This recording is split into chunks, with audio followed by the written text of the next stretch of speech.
Salut les amis, aujourd'hui je vais vous parler des problèmes de stock du groupe Louis Vuitton, du groupe LVMH, qui s'applique pas d'ailleurs que au groupe Louis Vuitton, mais à l'ensemble, une grande partie en tout cas des groupes de luxe de l'industrie. Et ce qui est intéressant, ça va être de comprendre les origines de ces surstocks, de ces problèmes de stock, pourquoi on en est arrivé là, et surtout je vous donnerai mon analyse chiffrée et un ratio très important et très simple, qui est le ratio entre la croissance de chiffres et la croissance de stock. Comment vous devez le suivre pour pouvoir vous aussi être très vigilant. On reviendra aussi sur les stratégies, les positionnements et voilà, plein de choses que j'ai envie de partager avec vous dans ce format qui est original. Donc dites-moi si vous aimez ce format et on est parti.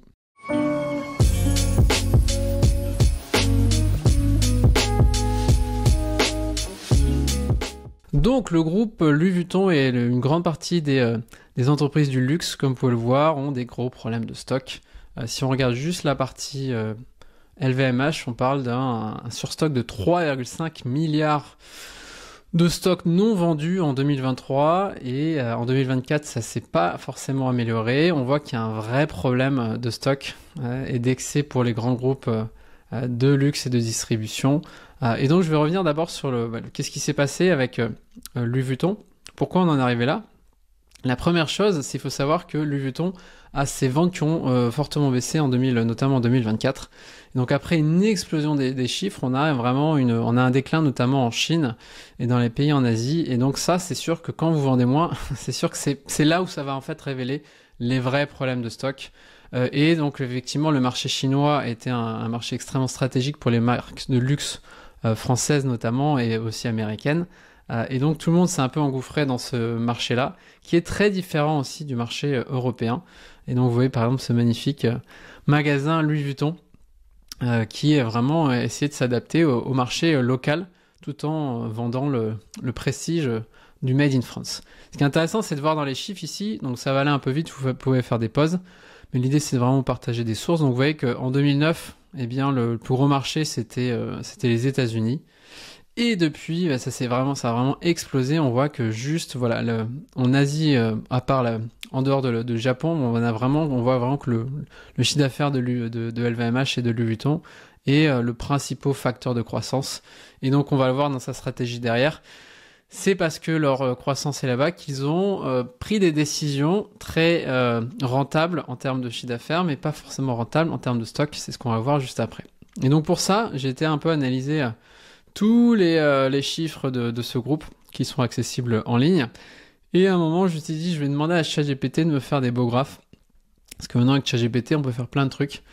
Et j'ai fait des graphes sur, en gros, quelles sont les informations qui sont intéressantes de voir avec ce groupe. Et donc, ce qu'on peut voir, mais ça, c'est quelque chose que vous invite à faire aussi avec votre entreprise, c'est de voir l'évolution du chiffre d'affaires. On voit qu'il y a une énorme progression en chiffre d'affaires. Ça s'est vu aussi sur les marchés financiers, l'explosion de la valeur LVMH. On voit aussi que le profit en orange a augmenté. Donc on a eu juste le pic, le problème de la pandémie. Et on a l'évolution du stock. Vous voyez l'évolution du stock ici en jaune. Et ici, vous avez l'évolution. Et donc vous voyez que visiblement, on se dit, il n'y a pas de problème. Mes ventes augmentent beaucoup plus rapidement que mon stock, donc tout va bien. Mais en fait, non, pas vraiment. Pas vraiment, parce que déjà, on n'est pas sur la même échelle. Déjà, on parle des ventes en prix de vente, alors que le stock, c'est une valeur. Et donc, l'une des leçons que vous devez vraiment retenir de cette vidéo, l'une des principales, c'est ce qu'on appelle le ratio entre, en gros, est-ce que mon stock va progresser plus vite que mes ventes. Ce qui compte, c'est pas la valeur, parce que effectivement, sur ce graphe, on pourrait dire, tout va bien. Mais en fait, non. Ce qu'il faut regarder, c'est, quelle est la croissance de mon chiffre et quelle est la croissance de mon stock. Et donc, on voit, ici, je l'ai tourné en pourcentage. Et donc, vous voyez que, à part 2020, on voit que chaque année, les ventes progressent de 15% et le stock progresse de 5%. Donc là, vous voyez, 2015, c'était plutôt une bonne année. Et là, on voit qu'en 2016, par contre, les deux ont progressé à la même vitesse, plus 5% environ. Et donc, c'est intéressant de voir chaque année. Et en fait, ce qui est grave, c'est quand le stock progresse aussi vite que les ventes. Ça, c'est vraiment quelque chose que vous devez retenir. Votre stock doit toujours progresser moins vite que vos ventes ou que vos consommations de matières premières si vous êtes dans une usine. Et donc, en gros, quand ces deux points se rapprochent, ou pire, quand votre stock progresse plus vite que vos ventes, alors là, il y a un gros problème dans l'entreprise. Et donc c'est ce que je voulais représenter dans le schéma suivant. Et cette fois-ci, j'ai fait le ratio entre la croissance de revenus de vente et la croissance en stock. Et donc, vous voyez, on avait un ratio de 3 ici. Si je reviens ici, j'ai fait 15 divisé par 5, ça fait 3. Donc en gros, on voit que les revenus ont progressé 3 fois plus vite ici que le stock. Par contre, en 2016, c'était pareil. 1, ça veut dire que c'était la même progression. Pendant la pandémie, on a eu beaucoup plus, on a plus progressé en stock qu'en vente, ce qui est normal. Et donc en gros, ce qui est intéressant de regarder, c'est que les bonnes années, et donc ça c'est un ratio que vous pouvez garder, généralement, et donc bien sûr ça va dépendre de l'entreprise, et plus l'entreprise a des produits rentables, plus ce ratio doit être important, mais généralement ce que je vois, c'est qu'une entreprise qui est efficace, eh bien elle arrive à avoir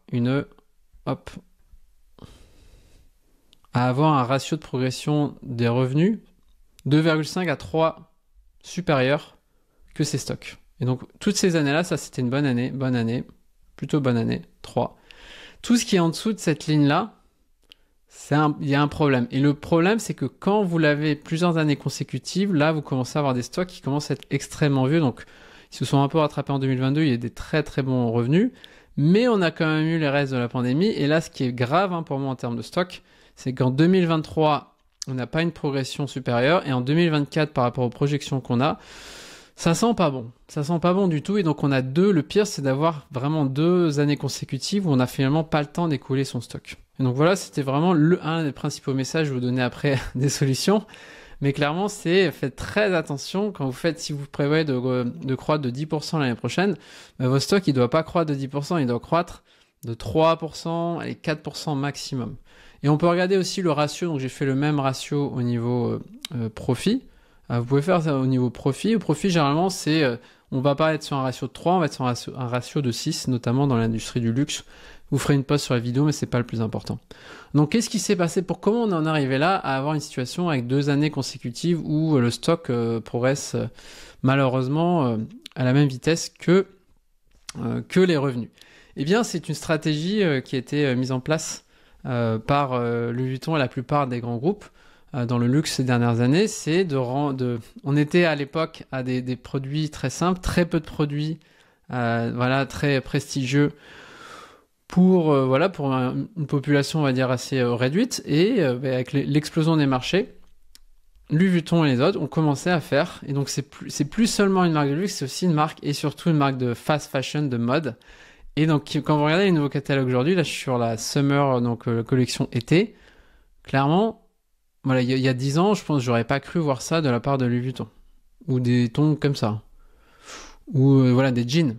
Là, on se retrouve vraiment dans une entreprise de mode qui a beaucoup... Alors, j'ai pas pu récupérer les chiffres, mais je pense que les personnes de Louis Vuitton l'ont en interne. Je serais très curieux d'avoir le même chiffre sur la croissance du nombre de produits et la croissance de stock et de chiffre d'affaires. Ce qui est intéressant, ce serait aussi d'aller voir le ratio de chiffre d'affaires moyen par produit.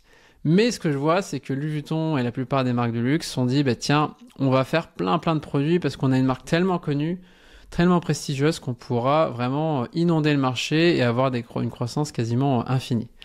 Moi, quand je vois ça, et je compare avec Zara, un peu la même chose. Alors, vous allez me dire, c'est pas la même qualité, c'est Made in France, et donc bien sûr, je respecte le Made in France, mais en termes de stratégie, on est vraiment, et on compare de plus en plus, Louis Vuitton, on est une marque de mode. Et donc moi, ce qui m'a un peu surpris, j'étais voir la collection homme, on a quand même des trucs comme ça. Et donc, peut-être, je respecte le pouvoir créatif, mais c'est quand même vachement plus risqué. Quand vous aviez avant un sac toujours le même chaque année, c'était assez facile de prévoir les stocks, les prévisions. Maintenant, vous avez des trucs comme ça. Et donc ça, si on regarde un peu dans le détail, c'est différent. On aime ou on n'aime pas, mais à prévoir, moi je fais les prévisions de Louis Vuitton, j'ai pas la même confiance. Ce qui est intéressant aussi de voir, vous voyez dans les modèles, donc là je suis sur le site américain, le site anglophone, on a aussi des visages qui sont asiatiques, parce que clairement, ce marché-là, il n'est pas pour le marché européen ou américain, il est surtout pour le marché asiatique, où c'est important de montrer qu'on porte des marques de luxe.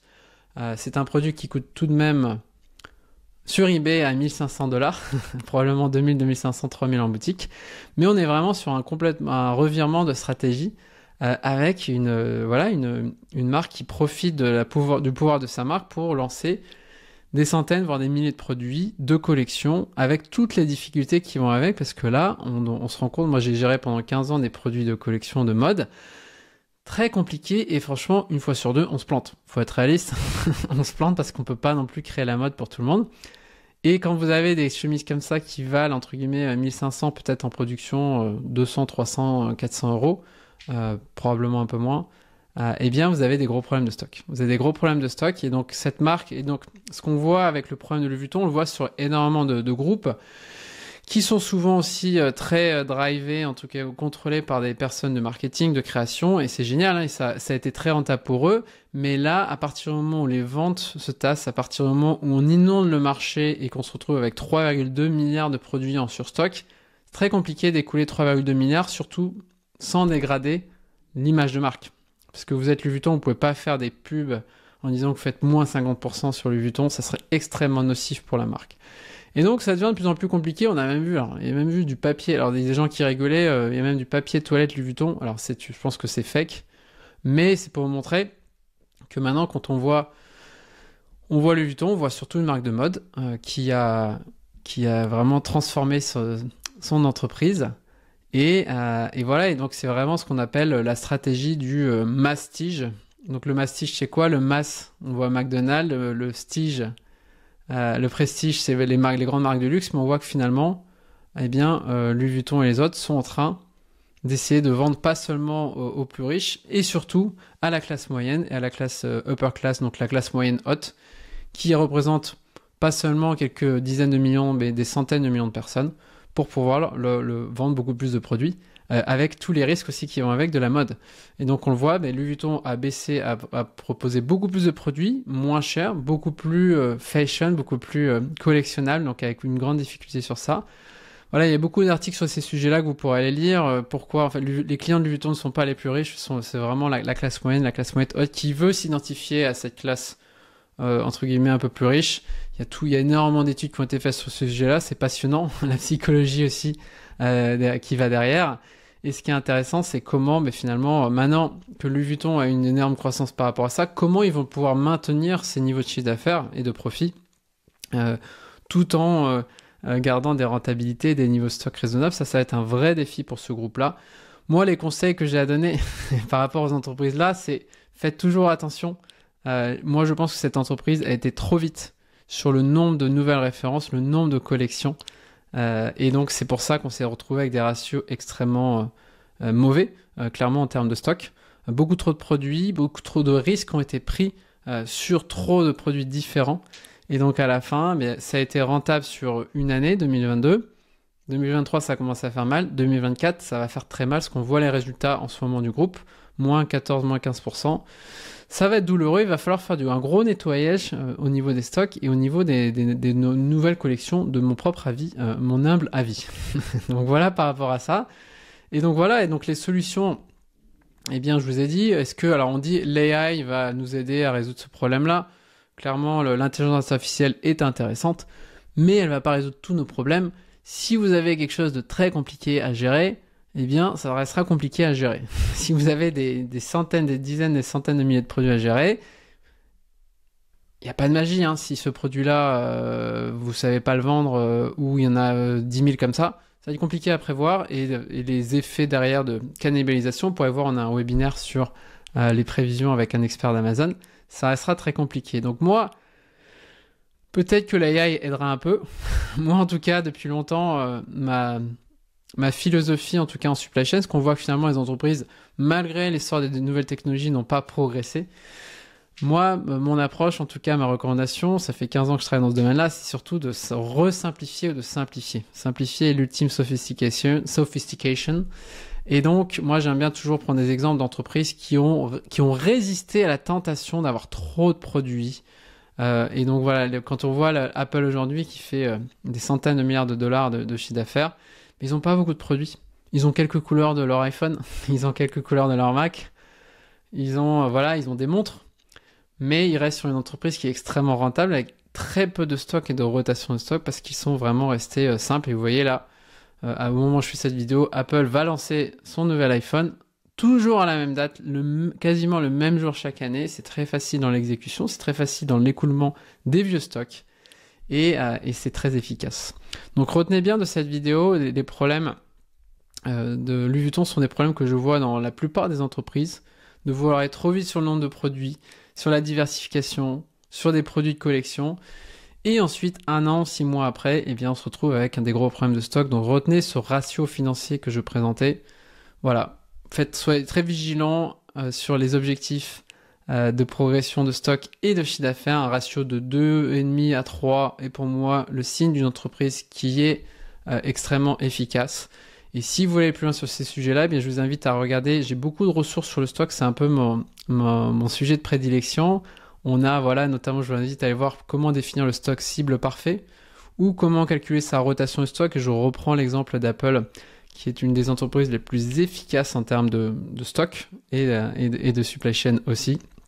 Et si vous êtes curieux, sur la partie prévision, on a beaucoup de sujets sur la prévision, notamment une masterclass avec l'expert d'Amazon. Et donc voilà, si vous voulez encore beaucoup plus loin, nous on est une école, on explique, on revient toujours sur les fondamentaux, quel que soit votre ERP, votre technologie. On est une école pour les experts et leaders en supply chain, pour les très grands groupes comme des groupes du luxe, mais aussi pour des très petites.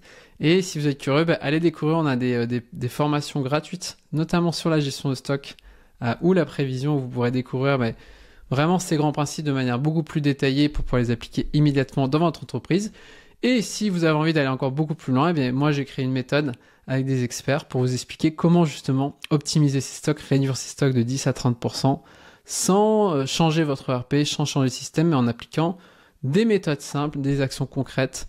Et on l'a vu avec Louis Vuitton et les grands groupes de luxe, il faut souvent revenir à des choses simples pour garantir une entreprise efficace, du stock efficace et pas construire notamment des usines à gaz qui sont ensuite très compliquées à nettoyer.